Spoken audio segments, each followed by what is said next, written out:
الوقفه ديالنا كتجي ضمن على التصرف والتعنت الاداره ما بغاتش تفتح معنا الحوار حول الملف المطلبي ديالنا.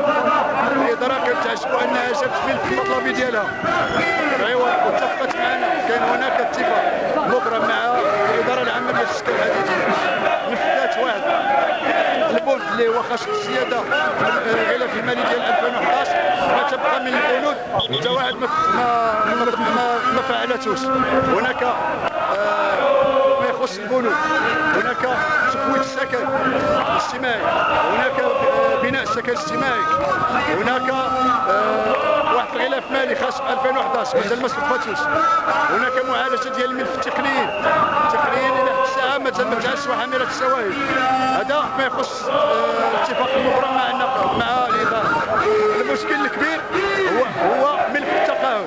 كان عندنا واحد الصندوق داخلي ديال التقاعد تمت عمليه ديال التفويت ديالو للارساء وتم في ظروف يختلفها اللبس والغموض.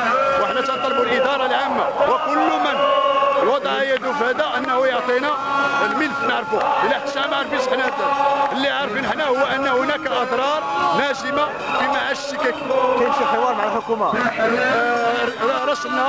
رسلنا شعرنا رئيس الحكومه، وزير التشغيل والتكوين المهني، وزير النقل والمالي، وزير النقل والتجهيز، وزير الداخليه، وزير العدل والحريات.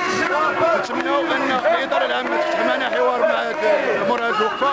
الا ما كاينش غنضطروا اننا غادي نرسلوا وزير النقل ورئيس الحكومه باش يفتح معنا حوار هو حوار الاداره. شوفكم تاو الجواب مازال ما خدينا التجاوب من طرف الاداره العامه. مورا هذه الوقفه هذه غنتسناو الجواب والرد. الا ما كاين والو غادي نعيطوا غادي نضطروا اننا نرسلوا الدوائر الحكوميه وغننتظروا منهم الجواب. شي خطوات صعيديه من غير هذه؟ الا ما كاين لا جواب غادي نكونوا ديك الساعه مضطرين على اننا غادي نمارسوا حق اخر اللي كيكفل الدستور هو حق الاضراب. ان شاء الله نتمناو اننا نتفاداو هذا ونكونوا مسؤولين فعلا في المستوى اللي كيمشي معنا هناك مشاكل كتخبط فيها السكاكين.